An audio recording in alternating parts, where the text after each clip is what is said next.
We respectfully request the Sangha great virtues for the sake of this assembly and all living beings. Please turn the wonderful Dharma wheel to teach and guide us how to end birth and death, leave suffering and attain bliss, and quickly realize non-birth. Cung thính đại đức tặng thịnh, vì thứ pháp hội cập nhật thiết chúng sanh, tình chuyên diệu pháp luân giao đạo ngã mùng, như há liêu sanh thoát tư ly khổ đà la, tất chứng vô sanh. Homage to the Blessed, Noble, and Perfectly Enlightened One. Nam mô Sananto Sư Chế Đô Ye Ơ La Hơ Đi Sa Miao San Pu Tô Xie.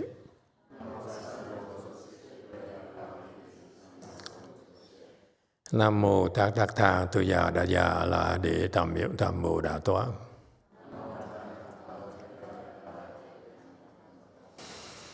The unsurpassed, profound, subtle, and wonderful Dharma in 100,000 million aeons is difficult to encounter. Now that I am able to see and hear, I will receive and maintain it. I vow to fathom and thus come one's true and actual doctrines. Wu shang sheng sheng wei miao fa bai qian, 万劫难遭遇我今见闻得受持，愿解如来真实义。O Buddhas and Bodhisattvas, Great Master Qingliang, Great Master YongHua, all good monks and nuns and all good known advisors of Emitofuo. Chư Phật菩萨、精良大士、师父、上人、各位出家人、各位善知识、弥陀佛。Chư Phật Bồ Tát, kính thưa Thanh Lương Đại sư, Thượng Tịnh Hóa, quý thầy cô và quý vị thiện tri thức A Di Đà Phật. Hello everyone, today is the 8th of June 2025. Thank you for joining our discussion of the Avatamsaka Sutra. We're on chapter 1, slide 100. Okay. These verses were uttered towards the end of the section on the Gandharvas, celestial kings. The verses say, using immeasurable experience based on great wisdom, the Buddha expounds for flocks of creatures all and everywhere. He enters the true practice of Supreme Bodhi. Vajra banner skillfully contemplates this.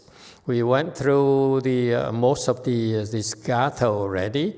And we now can pick it up where we almost finished the slide here. True and real practices is referred to, he actually has to do it, and with his body, with his mouth, and with his mind. It's not simply talk alone. These people have great wisdom because they really engage in the true and real practices. True practices they called true practices because it's a practice of the truth. All these practices are based on the truth. You don't want to fake it. You don't want to be untrue at all while practicing this. In particular, for example, when we transmitted to you the 42 hands and eyes, there's a section where you recite the mantra and then there's another 2 words. And that is to remind you that for you to have greater effects in these mantra recitation, you have to be true. Well, especially for tantric practices. You're very lucky. We're very lucky that we receive transmission for the 4 2 hands and eyes, and you're able to practice it because it's right there. Reminds you, you have to be truthful. If you're not truthful, you won't be able to fully utilize the potential of these mantras. In particular, in general, all the mantra practices require you to be true. It's a very important reminder for all of you, whether you're Tibetan or Vietnamese or Chinese or American, doesn't matter. You practice mantras, you have to be truthful. So far, so good. In general, for Mahayana practices, the Mahayana practices were created by a true mind to help us go back to our true mind. So it starts with us being true to ourselves every day. It is so important. There's no point in being untrue for the sake of money, the sake of notoriety, adoration, and so forth. Those are temporary. You will be sorry. But if you live a truthful life, maintain a true mind, then you're on the ascension. You will keep on ascending and ascending and ascending. Don't worry about the temporary states where you struggle and whatever. There's a test for you. But the history of Buddhist practitioners, those who stick to the true practices, being true to themselves, gain great benefits. Okay, and by the way, those of you who come to our way places with not a true mind, don't think we don't know. Okay, we simply tolerate it because that's what you're used to in your environment. That you need to be untrue for the sake of survival, for the sake of acceptance, for promotion, and so forth. Okay, we understand that, and it's not a criticism. But when you come to the temple, be true. That's what I recommend to you. Live your normal life, but when you come to the temple, be truthful to yourself. Okay? No need to pretend. No need to be untrue at all. That's so important. I know most of the teachers kind of avoid talking about this. As a result, your practices do not give you as great results as you're supposed to gain from this. Okay? And so it is, for me personally, it's a privilege to be able to have this community here that we built over the last 20 years. And it's still growing every single year, continuously, and we get it gets more interesting to me personally that I am going to have a hard time retiring or going to the Pure Land.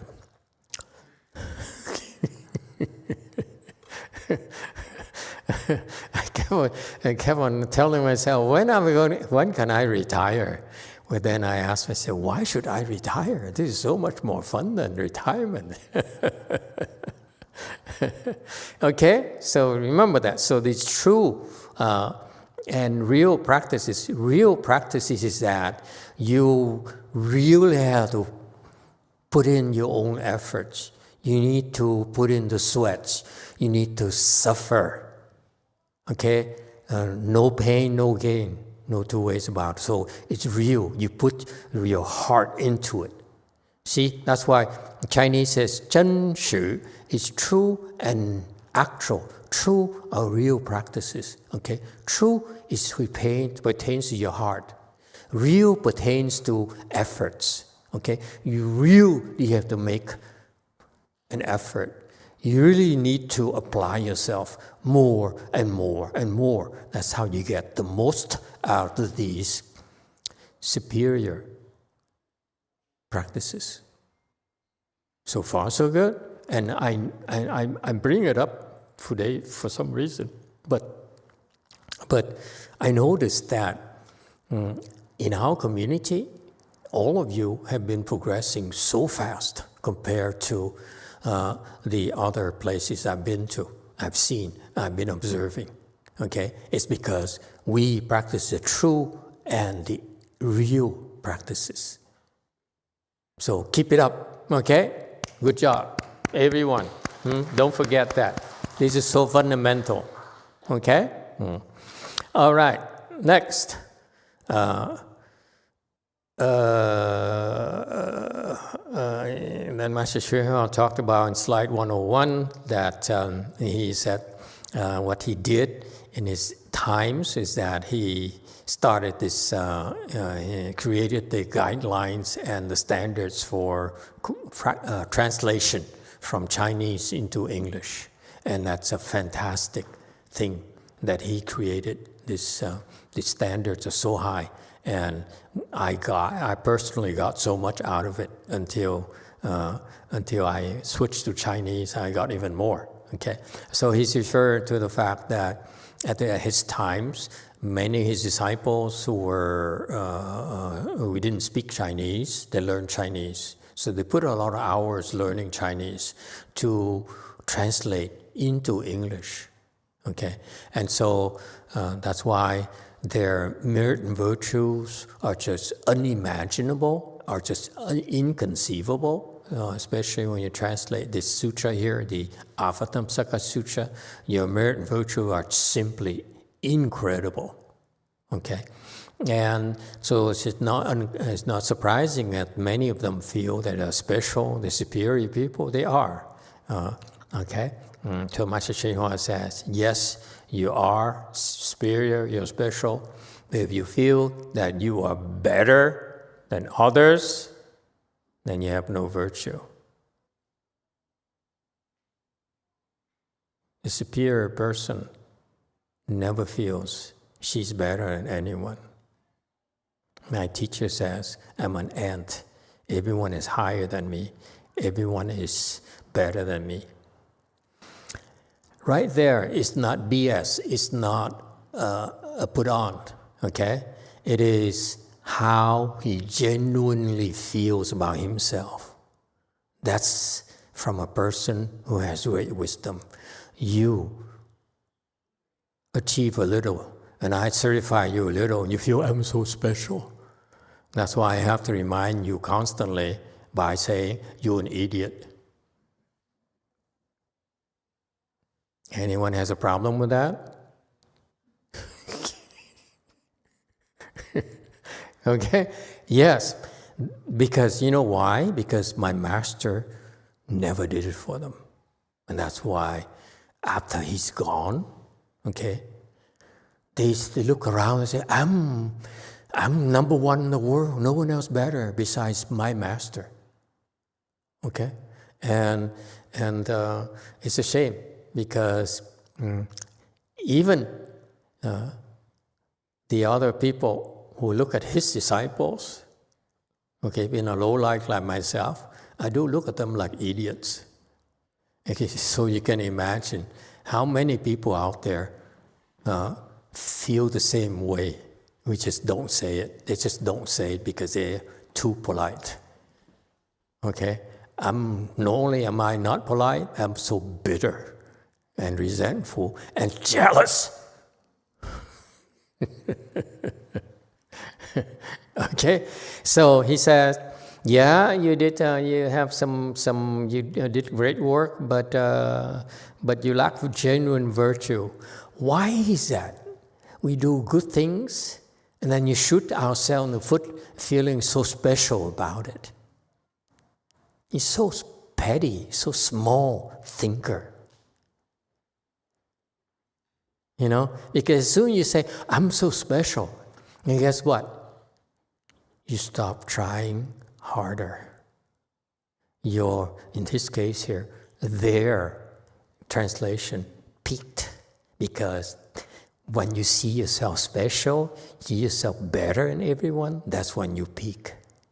It's only when you see yourself not as good as others, still a lot of room for improvement. You do it to yourself, that's all. And if anything at all, this is what I feel is a disservice that Master did to my generation. He never put us in our places. You know, for the kind of achievement we made in my generation is nothing compared to his accomplishments. Nothing to be proud of. It's nothing at all. For us to get to his level, it's just a lot more work. Okay? It's no time to feel special. Okay? And then he says, if you lack virtue, no one will respect you. It's true. No one, never mind about no one, I have no respect for them. Any of them, as a matter of fact. Because my master never told them the truth. You're not that special. You're not that great. You're an idiot. I mean, I'm looking at you. Okay? All right? So that's what the true and the real practices refer to. Okay? Humility all the way.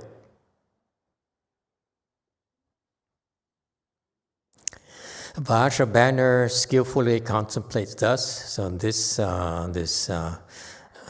Gandharva celestial king, by the name of Vajra banner, meaning that he's indestructible.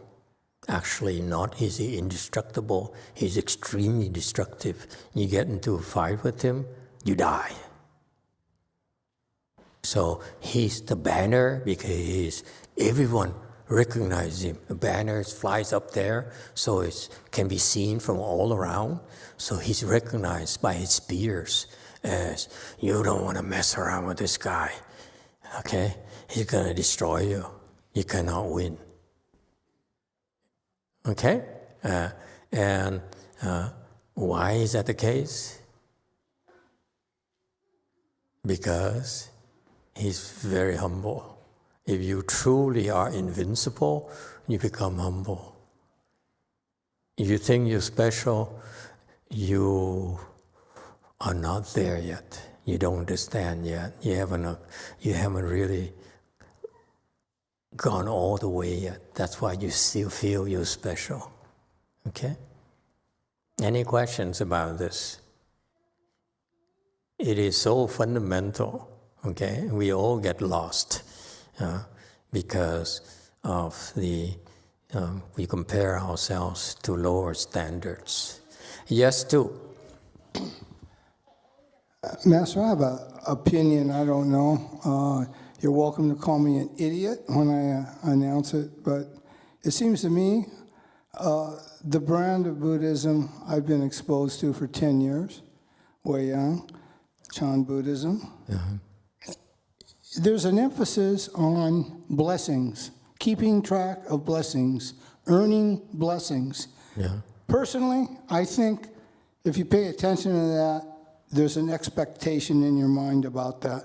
And you don't want to transfer that thought that, well, I'll do this good thing and then that way I'll earn a blessing. So I don't think you should keep track of it. Did we tell you to keep track of it? Not necessarily, no. When you're taught to increase your blessings, is there a part where it says, keep track of your blessing, keep increasing?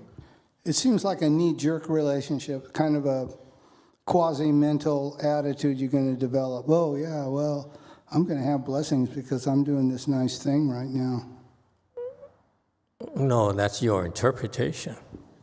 Did we say that? Did we say that when you create blessings, you're doing something nice? Seems like that's the impression. But did we actually specifically say that? You're doing something nice, therefore we're creating blessings. I don't know for sure.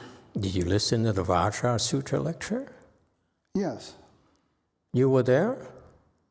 I think in the beginning you weren't there consisting like you are nowadays every weekend, which is a good thing. It's a very virtuous thing to do, meritorious thing to do. Okay? Do you kind of have to tell yourself, I come to the temple every single weekend nowadays? No, it's automatic. See, it's automatic, right? And that's exactly what this practice is about. You do it, you don't think about it. Exactly, yes. Okay? So it's because you missed the lectures, Vajra Sutra lectures. It's not my fault. In that sutra, we teach you about the ultimate giving. Okay? Giving has 3 aspects: the giver, the receiver, and the gift. So far, so good? Okay? So when you give, you're creating blessings for yourself. Doesn't matter what you do. You help someone,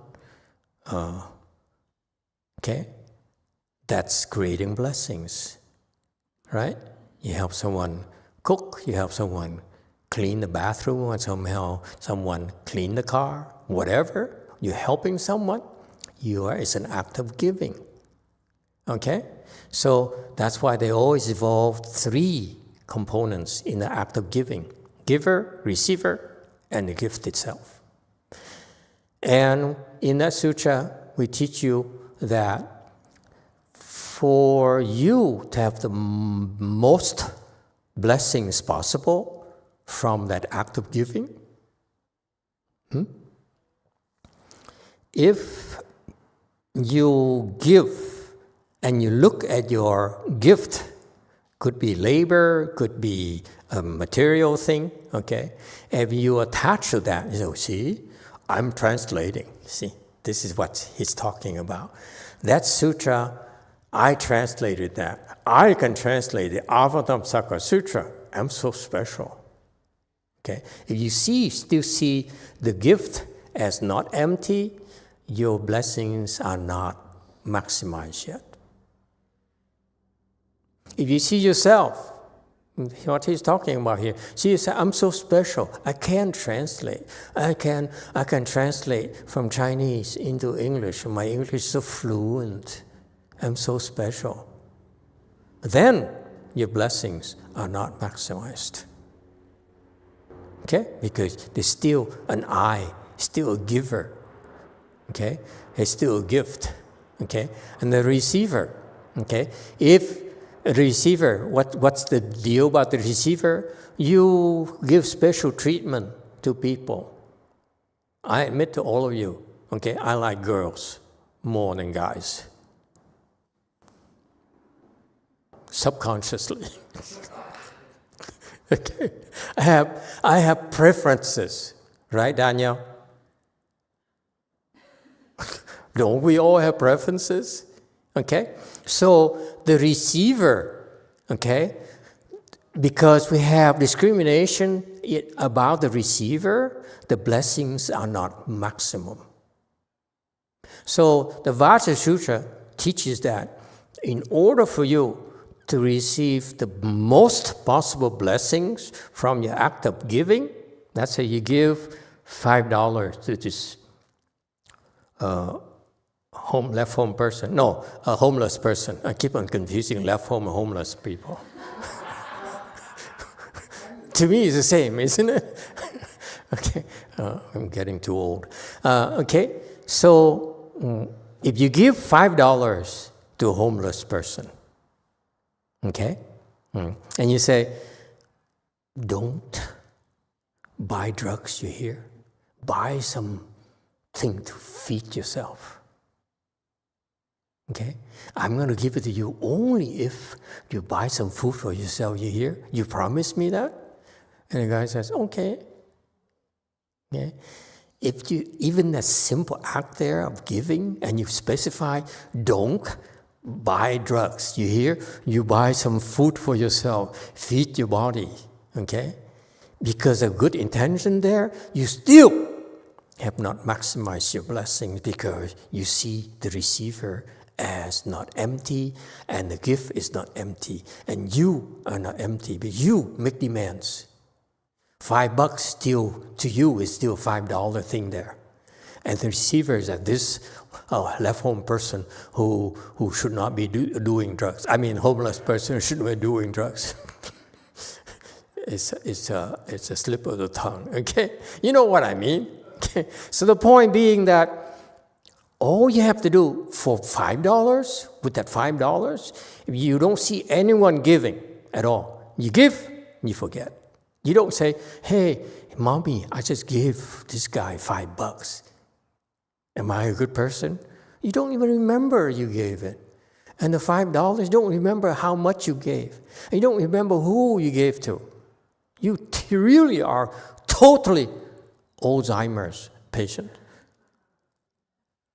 Okay? Then those Alzheimer's people have the highest level of blessings possible. What does it say? That we need to keep track of our blessings. Never. We give, we forget. You should not have missed that Vajra Sutra lecture. Okay. If for that, the simple act of giving $5 and all three are empty, $5 is nothing, the receiver is nothing, I'm nothing, we're all empty, your blessings are incredible. Compared to a guy who says, he give you $5 only? Let me give you $10. Give you 100. I'm a lot more generous than this guy, don't you think? Then your blessing is a lot less than $5. Is it clear? So there's a technique behind this. There's wisdom behind it. There's no keeping track, okay? No discrimination whatsoever. Yes, too. Thank you, Master. So sometimes I give money to poor people and also to rich people because I think that both are suffering. So is that more blessings than to discriminate because I see them as both suffering? You still see rich people, you still see poor people. What should you see? Should see emptiness, but I'm not there yet. True. It'll be a while. Okay? Stop discriminating. So how do you do that? If you don't see it as empty yet, you can't see it as empty yet, what do? You give because there's an opportunity to give. That's all. Okay? When you have a chance to give, because you're there, you have the right time, then give and forget it. That's all. Don't discriminate whether it's a rich guy like Bezos or a poor guy like, I don't know. I don't look at any of you as poor, that's why. You have so many blessings. You just don't know it yet, that's all. Once your blessing mature, Daniel, remember, you got it from Wei Mountain Temple. I swear to God, it's true. Okay? We give because you have a chance to give. That's all. Don't discriminate so much.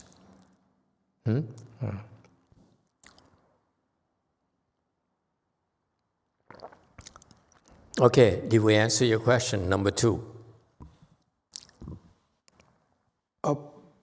You answered it, Master, but there's a lot of considerations giving away money today in our society.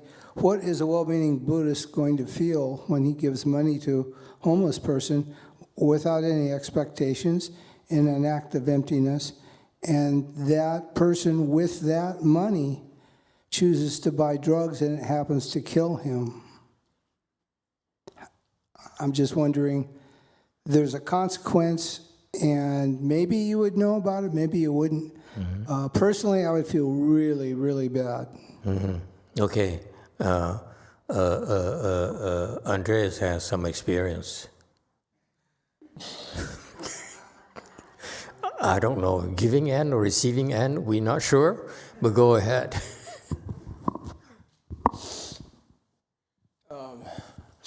Yeah, I think See, you made me laugh too hard. it's so clear.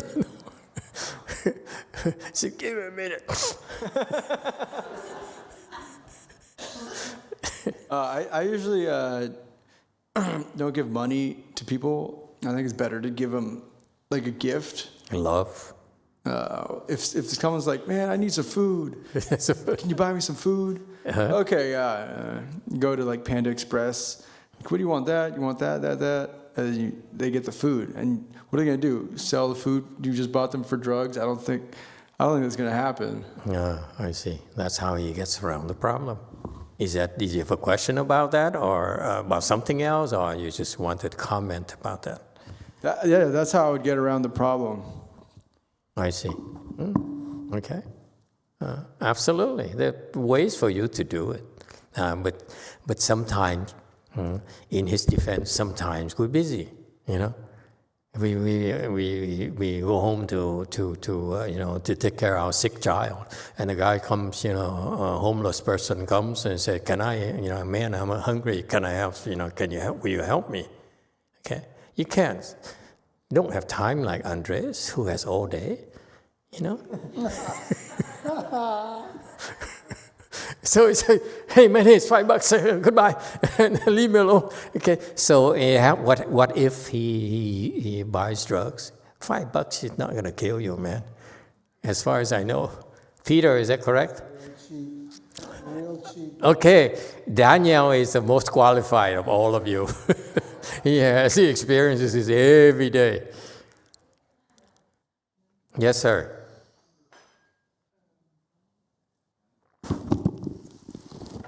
With fentanyl on the run, you get killed with $5. Only $5? Probably less than that, but yeah. Wow, for $5 you can kill yourself. Yes, Don't- probably less. I'd say $1, but Hey, girls, don't need to buy aspirin anymore. Okay. No, just buy $5 worth of fentanyl. Jeez, that's scary. $5, that's all it takes? Can we make it cheaper yourself? So what do you do?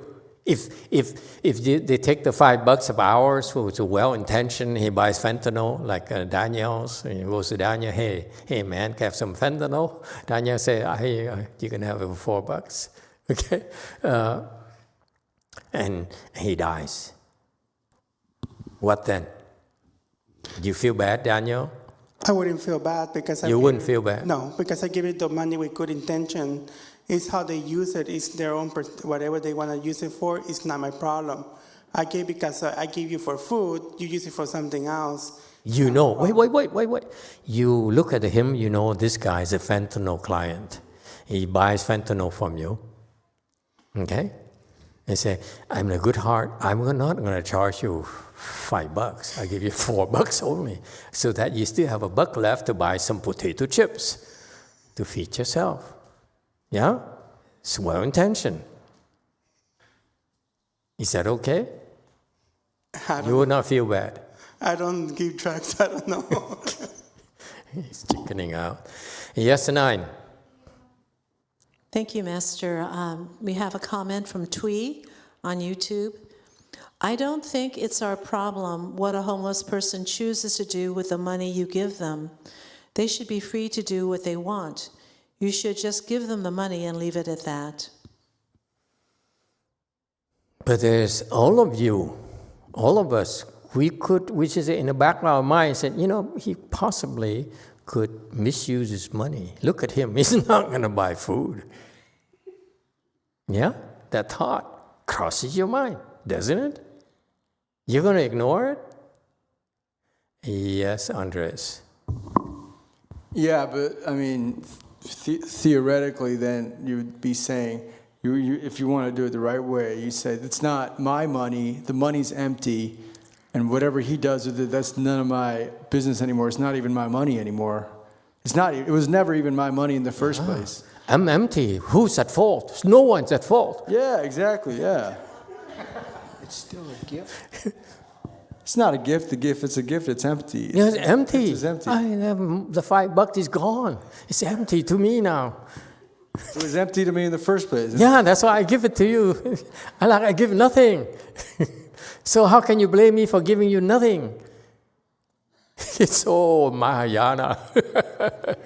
Yes, the girlfriend. Emitofuo Master. So the question is, if I gave $5 to somebody on the street, and they turn around and buy drug and die from it. Now the question, do I have karmic retribution that I'm committed killing or any negative karmic contribution in the future? Thank you. Did you go to lunch? No. You should have gone to lunch. Okay, next.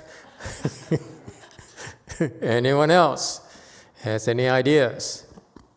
Let me explain to you. For you to have a killing karma has one characteristic that's very important. There is a killing intention.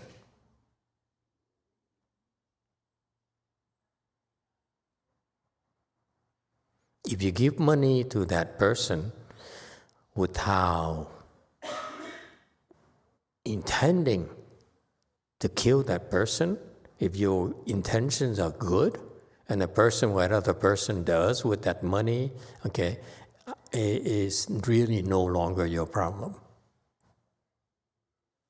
So far, so good. However, there's a caveat. If you look at this homeless person, and he comes to you and asks you for money, and you look at him, you have $5 in your pocket, it's not a problem for you. But you look at that person and you say, he could be using it not for food. Doesn't look like he may not use it for food. For that doubt right there, and you give the money to him anyway because you're busy, you have to go and go take care of your cat at home, okay? That uncertainty there will get you in trouble. It's not totally killing intention, but if you're not 100% responsible for his death, you at least are partially responsible. Be careful.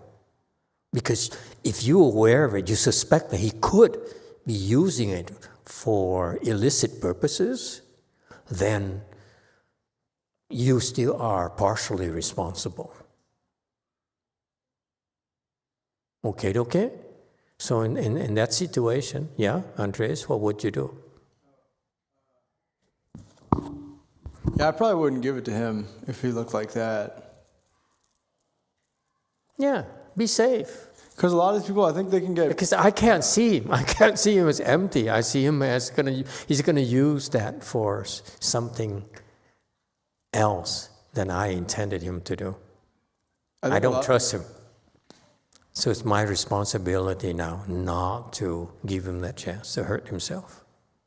Yeah, I think a lot of those people can get food and other things for free, actually. Oh, yeah. All you have to do is walk to a Vietnam temple and they give you food, they give you anything. They're very compassionate, unlike us. They use money for things that people won't give them. But I did have another question. Let's say I tell you a funny anecdote. There used to be a homeless person who sits there in front of the corner of Evelyn and Emerson Place, and he sits there every single day. He disappears, and about in the afternoon, where there's a shade there, he would come back there and sit there. Okay, very often. And I wondered for a while. I said, how on earth does he get food and money to live like this? I mean, food. What does he eat? And later I found out that he went to the Vietnam temple about 3 blocks away. And they give him food, they give him everything, and he eats and he drinks and he goes back and sits in our temple.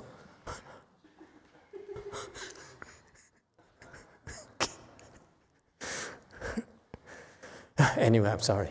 Thank you for allowing me to release my frustration.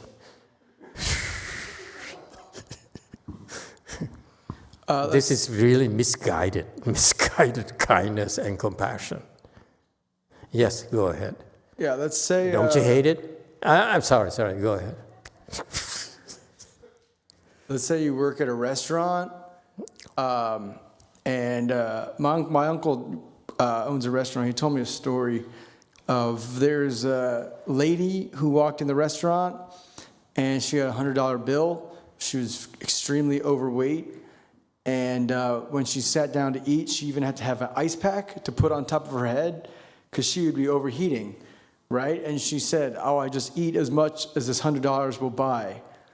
And let's say you own or you work at a restaurant. What do you do in that sort of situation where people are supposed to use your product responsibly, but... I forgot to tell you one detail.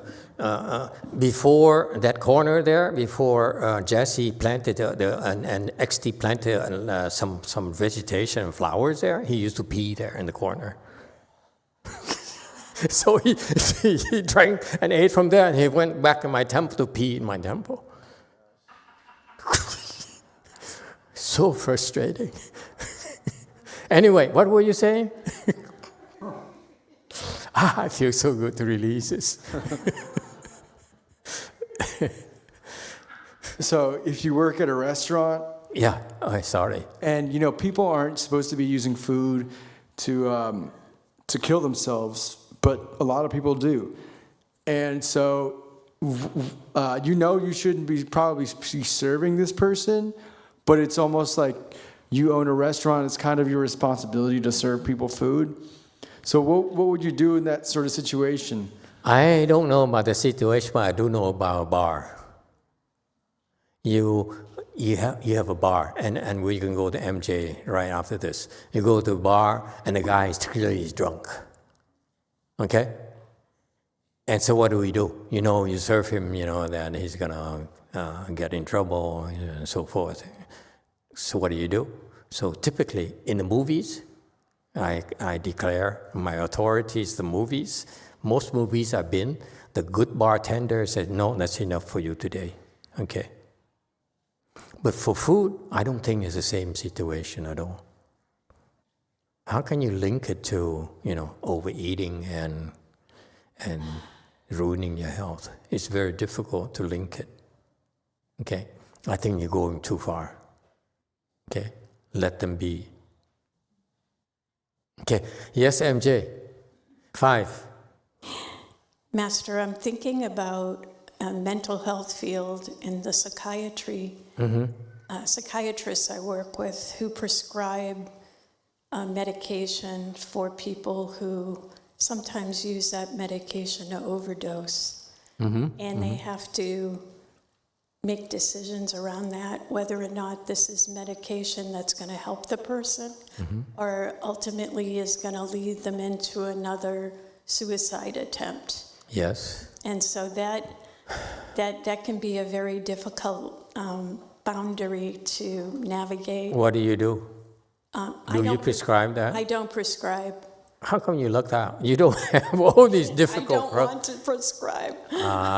She chose a different area of work, so that I'm very smart. But I am involved in the case of people like that where I have to, because they often tell me more than they'll tell their prescriber. And then I have the responsibility of letting the prescriber know this person is at risk for an overdose, and we need to manage them, make sure they're not going to stockpile pills. You are expected to do that? Yes. That not violate the confidentiality? No, because the way that we work at my medical center, patients sign a release that we can talk, our treatment team can talk to each other. I see. Yeah. So they shouldn't trust you at all, in other words. Okay, gotcha. Okay. It's in those cases, you have to use your best professional judgment. That's all you have. As long as no intention to harm. And if you're not sure, you can act upon that yourself. That's all you have. Okay? And no one can blame you for it. And make sure you document it rigorously, because you never know. Okay? Anyone else? Wow. Oh, interesting. Yes, 3. Master, what if I looked at the guy and I say, yeah, he might be taking drugs, but he might also need the money for maybe food. I don't want him to, die from food. Yeah, true. So in that scenario, what happened? I'm still guilty of killing? No. You're only guilty of killing if you don't call your boyfriend. If you're not sure, give him a call. I just call. Okay? I would do that. Okay? Don't trust yourself. Okay? Sometimes we try to help people, but we should know our limitations. You're not sure? Ask someone. You seem not sure, say, I'm sorry. I can't help you today. Okay? All right. Next section, 102. An instant contains hundreds of thousands of aeons. A Buddha's spiritual power manifests this, yet he remains unmoved. 一刹那中百千劫，佛力能现无所动。 Comfort and joy he bestows equally upon all sentient beings. This is liberation of delighting in adornment. 等以安乐施群生，此乐庄严之解脱。 Okay, 104, commentary slide. An instant contains hundreds of thousands of aeons. How is it possible? You can read if you like. I read it, I forgot what it says. But today I'm so full for some reason, I don't feel like reading too much. Because if I read, I fall asleep. I look at your face, I find it funny. I mean, helps me stay awake. How is it possible one instant contains hundreds of thousands of aeons?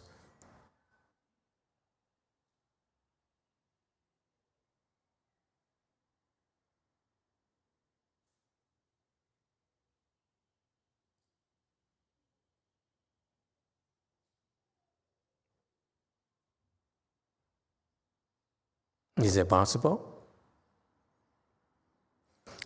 I ask you this because I remember when I first read the Avatamsaka Sutra, this is what scared me. I said, how is it possible? If I recite this, I read this, I read this, and some people in the audience are going to ask me, how is it possible? What am I going to say? Yes, Diego, what can I say? 5. Thank you, Master. The way I see it is, for example, in the heavens, one day is equivalent to 500 years in this realm. So I think that for us it's a long time, and for them is less. But for a Buddha, aeons is just an instant, is compressed in that, because they don't have the same limitations as we have. And this reminds me also of the limitless worlds into the tip of a hair. Mm-hmm. Yeah. How is it possible? Oh, I don't know. Not yet. Okay. Yes, Evan. How is it possible? Thank you, Master. I think this goes into the category of listen to it, don't try to understand. You'll understand when you get there. It sounds like a non-dual understanding and a higher level of consciousness. It's just like giving up your sovereignty to me. Anyone else? How is it possible? 7. I don't know how it's possible, but sometimes when I bow to the Buddha and I feel like my whole body disappears and I feel like I disappear, and I don't know how that's possible, so it's got to be something like that. JMT, how is it possible? 제 생각에는 생각이 없기 때문에 가능하다고 생각합니다. Aren't you guys so happy? Aren't you guys so glad that Jumi is there? Because none of the left people ever said anything since the last 3 years.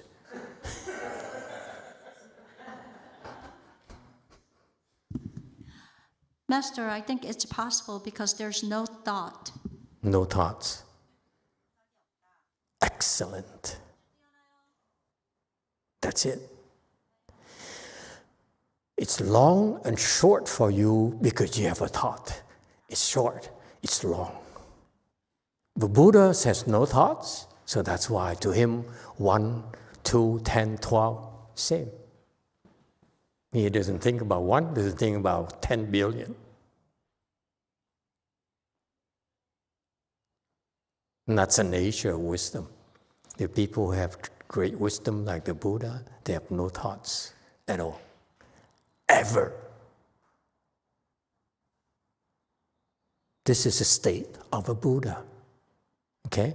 Or the state of their samadhis. When they enter the Buddha samadhi, that type of samadhi, there's no thoughts, absolutely no thoughts. That's why to them, for us, we have 1 instant or 10 aeons, okay? It's because we are constantly thinking, okay? That's why it's measurable. For them, it's all the same. 1 or 10 million is all the same because 0 thoughts. No thoughts of 1, no thoughts of 10 gazillions. Does it help? I just came up with the answer today.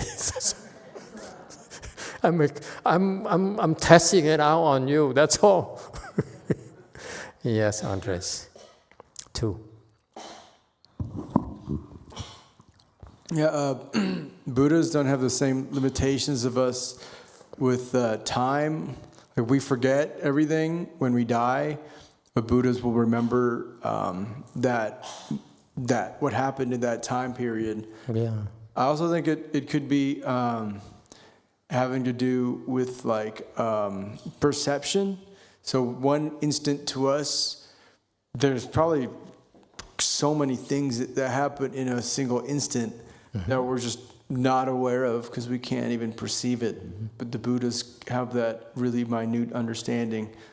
The key thing here is that when you use thinking mind, you think of 1, you think of 10 million, it's your thinking mind that's counting. Buddha does not have the thinking mind active. That's why 1 and 10 billion is the same, because it's 0 thoughts. It's all zeros. QED.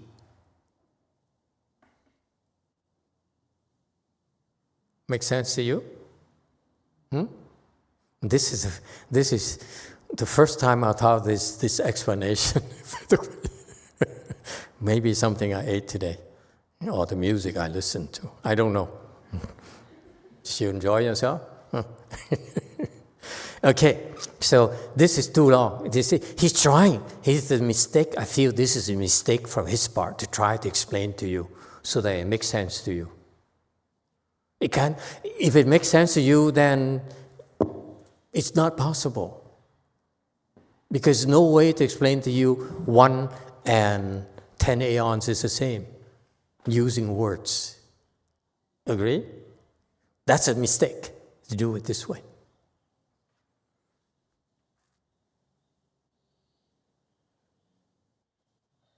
On the other hand, if I say 1 equals 0, 10 aeons equals 0, then 0 equals 0.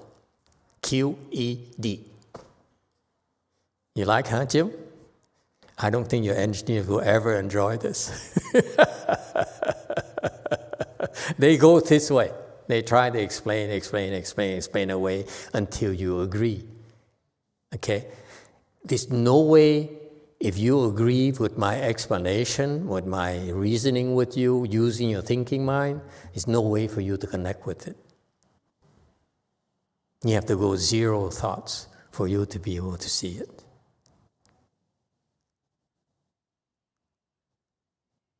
Houseman, you struggle. Okay, got that? Okay, this is cool.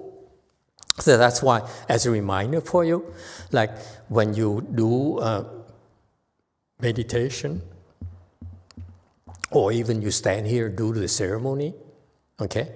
And very often you recite, okay? And then all of a sudden,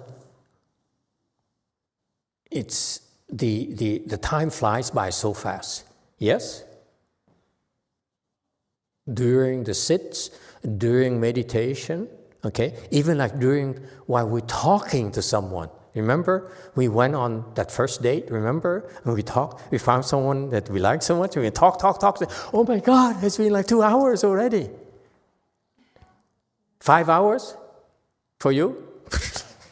You're too much. You see? So time flies when you don't think about it. Okay? That's an example of that zero thought. You don't think about time, you don't keep track of time, it's zero equals zero.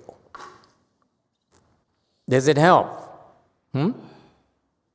Okay, that's American style explaining 1 equals 10 billion. Okay, and then he says, life is but a dream anyway. I don't know how you connect from zero thought to a dream, okay? But, it makes sense to some people. That's why I kept it. Hey, anyone else in up north would like to make a comment? In Southern California, we think differently. Yeah, go for it. Go ahead.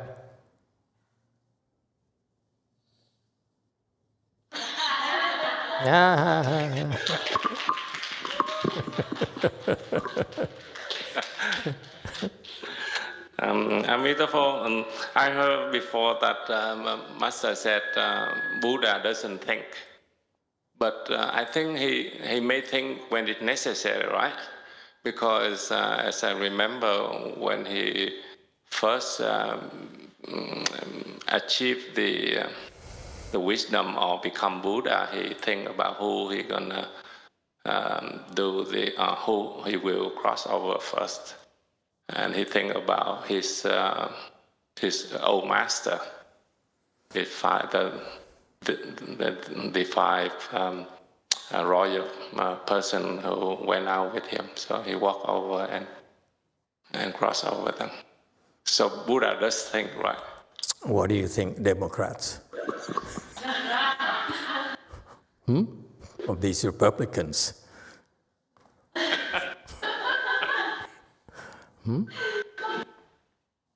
Okay. Yes, Peter. Go ahead and shoot him down. Thank you, Master. I think that the Buddha sees no difference between ICE agents, the National Guard, or the LAPD. It's all the same.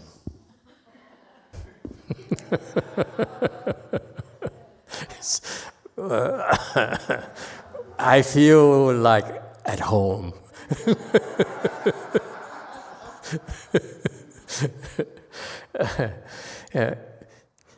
Let me clarify for you, okay? This is why you folks read sutras and read explanations of sutras. You don't really quite understand, okay? Here's what happens. When you say Buddha thinks that who should I save next after he became enlightened, which mind was he using? According to Republicans, clearly it's a Republican thinking mind. But for us Democrats, down here, it's the Democratic true Buddha mind.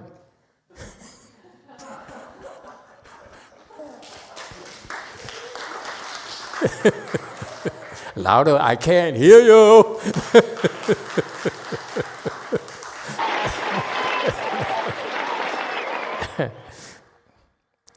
They're fighting, aren't they? Okay, go ahead. Go for us.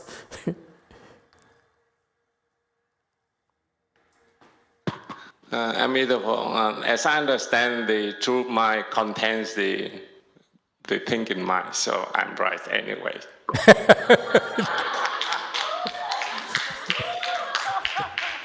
Just like someone says, I lied to you through my teeth, in front of in your face, but I'm not lying to you. Because it's just a test, Master.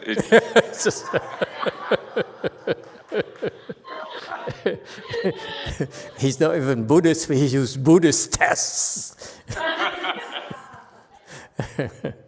Okay, so the explanation when Buddha taught about who he's going to have to save next is to connect with our thinking mind. But he doesn't think like that. Okay? So don't confuse the two things. Buddhas, they don't think, but when they talk to us, they have to explain it to our thinking mind. Is that clear? Okay? So that's why be careful. Buddhas think differently. And finally, let me explain to you as well. Buddhas, you go back to the scriptures, I'm quoting scriptures. Scriptures say that Buddhas are always in samadhi. Always. He's never out of samadhi. Meaning what? He has no thoughts. When you're in samadhi, you're only operating from your true mind. Okay? Whereas bodhisattvas and us, we are not always in samadhi. Because you're in samadhi when you have enough blessings. When you don't have enough blessings, you have to exit samadhi. Buddha has boundless blessings. That's why they can afford to be in samadhi always. Got that? But bodhisattvas who are not Buddhas yet, their blessings are not the same as the Buddhas. Therefore, there are times where they're not in samadhi. Is that clear? All right? So don't confuse the two. Only Buddhas don't have the problems. But until we are a Buddha, we're going to have hits and misses. That's life. Bodhisattvas and Mahasattvas have they make fewer mistakes than we do. That's a big difference. That's all. But they make mistakes. That's why they're very humble. He said, when I make mistake, I don't make as many mistakes, but my mistakes are bigger than yours. Okay? Oops, I just killed the whole nation. That kind of thing. I just killed all the frogs. Okay. All right? All right. The Buddha's spiritual power manifests this, yet he remains unmoved. Okay? And this is what in the scriptures Master Hsü is quoting. He says in Lotus Sutra, for example, he can condense hundreds of thousands of aeons to one single instant, one kasana. Or take one kasana, expand it to a long time period. All right? This is for our sake. For him, it's the same thing. Okay? When he does it, for him, oh, it's the same. What's the big deal? But for us, wow, it's so special. Okay? So for him, it's nothing so special about it. And the point here that I want to point out to you is that this celestial king, this Gandharva, celestial king, is able to see that himself. Okay? Meaning that he received the Buddha's spiritual power, otherwise he can't. Okay? This is to remind you that we are not alone. Okay? When it's necessary, okay, he will help us. The Buddhas will help us get better, improve. It's all a test for all of us. Believe, okay? No matter how hard it is, you have to believe. Okay? You believe, your blessings will increase. You don't believe, that's as far as you can go. That's life. That's the only difference. When your thinking mind cannot grasp it anymore, that's when you have to resort to something better in your thinking mind, which is your faith. Because I gotta have faith.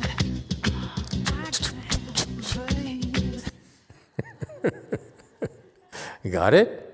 Okay? So it's all for us to get better. 108.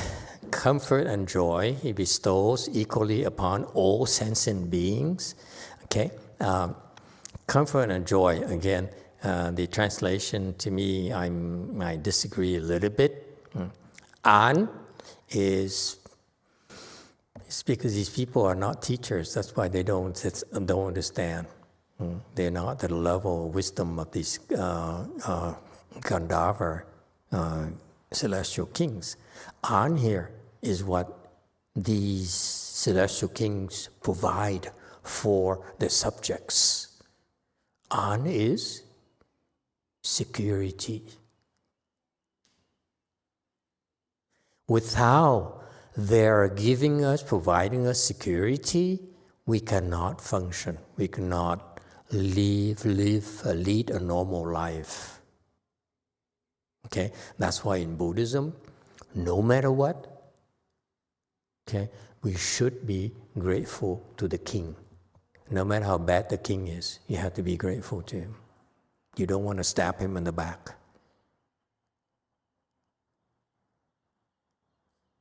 Okay, because yes, you may disagree with him, but look, without the king there, without the emperor, there's no way for you to be able to function, to have security.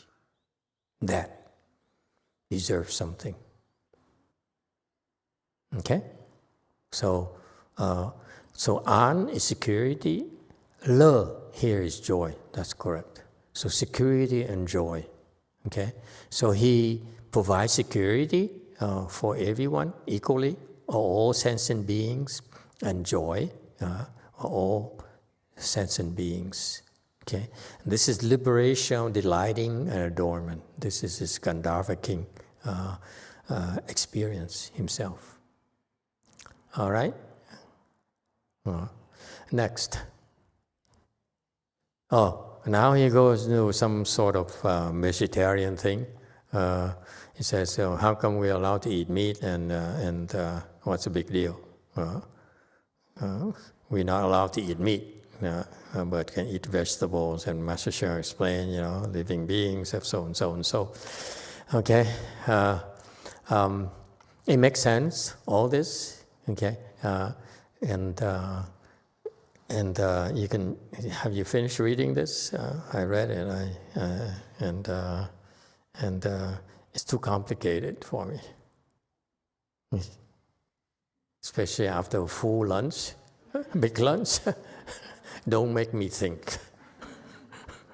I need this to get going down here. Okay?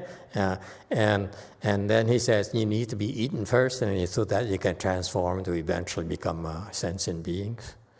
Okay?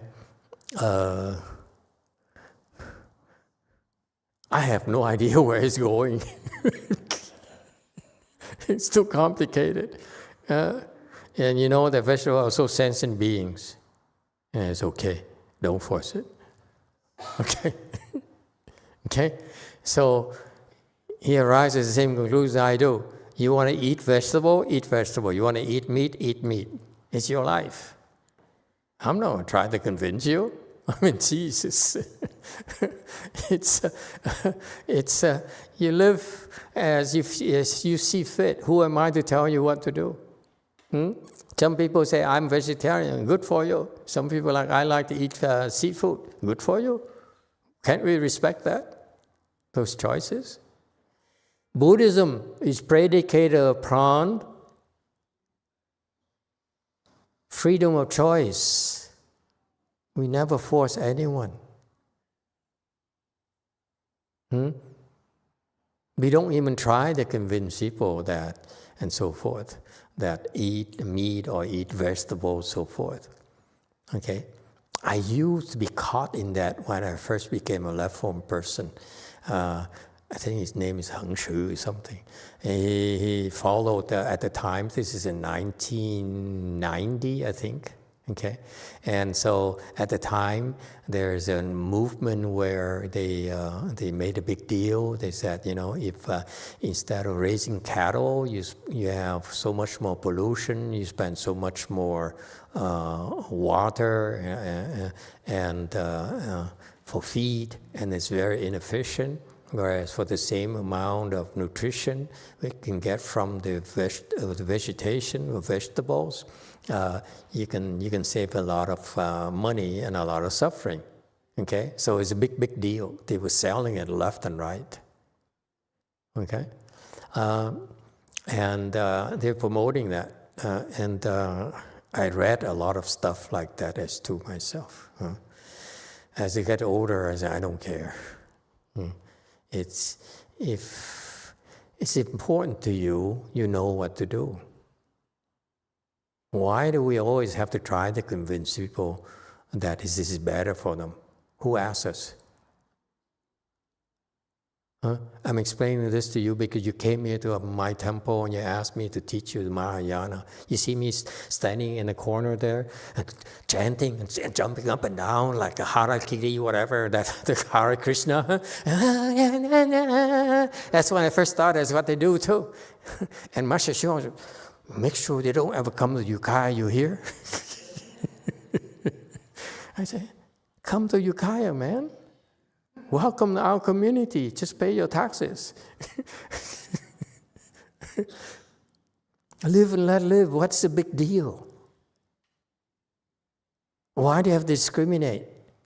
Seriously, if you like to eat meat and you enjoy it, go ahead and enjoy it. Can't we embrace it? Why are we taking ourselves, our knowledge so seriously? Cultivation is about looking at yourself, remember? Stop looking at others and judging them. Oh, you made the wrong choice. You should be vegetarian. You should not be vegan. Did you guys hear that? I have quite a few disciples who were vegan. They became monks, and then eventually they heard Master is against vegan, so they gave up. Newcomers have no fear. I improved. You know how it happened? I said, I don't tell them to give up being vegan. I just joke about it. It tastes funny. There's vegan cheese. And then when we are invited to go to pizza, all of the entire temple, the entire Sangha, I said, you know what? You're a vegan, so you have to stay at the temple. You have to stay back. Might as well keep the temple open. Is it okay you stay back? And we're going to Tony's Pizza.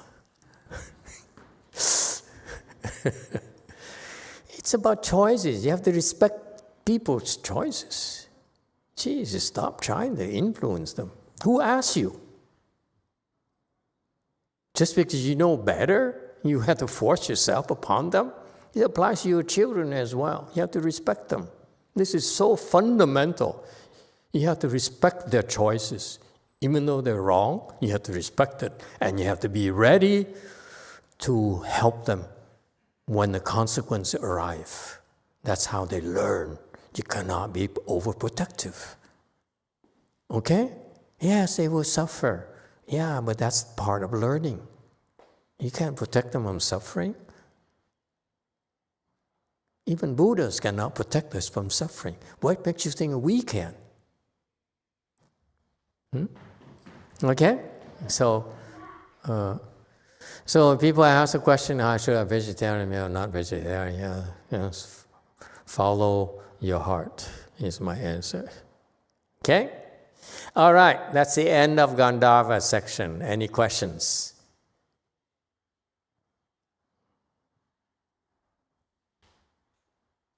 Okay, yeah. And in my defense, if I sound wishy-washy, it's because I'm old enough to be wishy-washy. When I was younger, I had to prove myself. I'm right. I'm more right than you. At my age right now, I don't care anymore. Live and let live, huh? Or live and let die? Which one is it? I forgot. Okay, questions and comments? Yes, sir. 7. That particular issue about vegetarianism is a strange one because I've been vegetarian since I was in my 20s and worked in the professional life most of those years. Vegetarian or vegan? No, I'm vegan. I can't because I'm allergic to a lot of the replacements they create. Like vegan cheese makes me sick. So, make me sick too. That's the way it is. But what I found though is a different kind of sick, that's all. Sick of my mind, not sick in my body. I said, why do I have to eat this?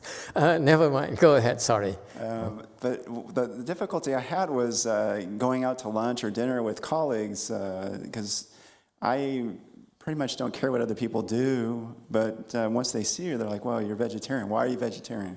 Yeah. And then, wow, I had to mediate that for years of trying to figure out, like, what do I tell people?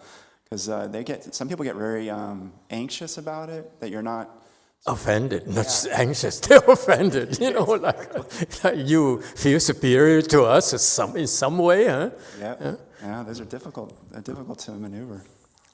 Why do you have to maneuver? Well, I mean, they want me to say something, and so I mean, there's never just seems to be an adequate response to those questions. Yeah, it's difficult. You feel guilty. Well, I feel bad that they feel bad, that they're anxious or upset. Why do you have to feel bad when they feel bad? Well, I did when I was younger. Man, now I don't care as much. They choose to feel bad, folks. Grow up. It's not our fault. It's just being ourselves. And they choose to feel bad or feel good about it. What are you going to do? Huh? I mean, it's their conscious choice. They choose to feel bad about who we are and what we do. We're just being ourselves. Relax. It's okay. We cannot win them all. We cannot have friends everywhere. Okay? And that's a middle way. Democrat down here, Republican up there.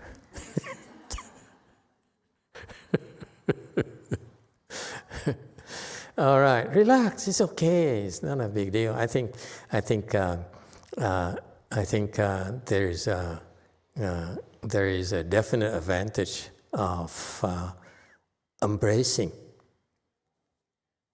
not being liked, accepting not being liked, embracing they don't like you.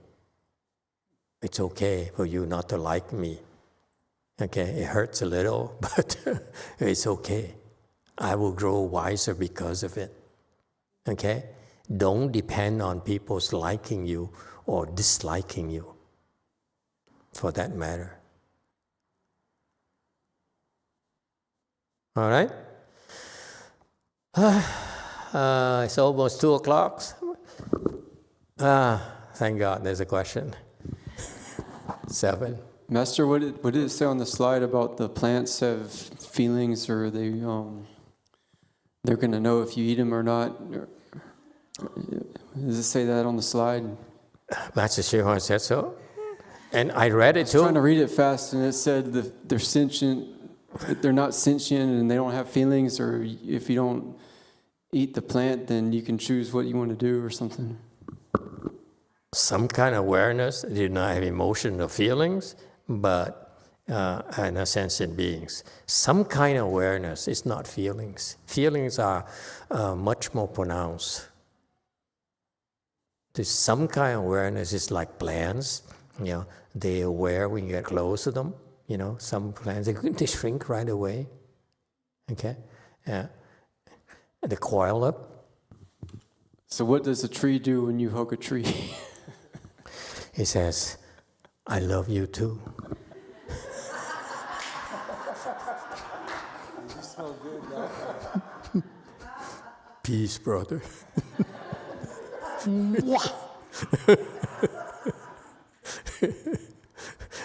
What do I know? But I tell you what happens when you hug a big tree. Would you like to know? When you hug a big tree, like some of the people, meditation people, like trying to say, go hug a tree. And you know what the tree says? It says, ooh. Take a shower. Full trees. Yeah. Did you teach them to hug trees?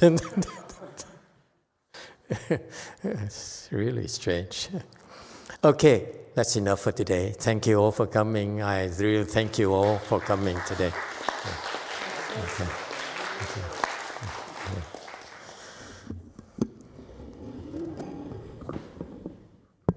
Yeah, and the Master, we ask you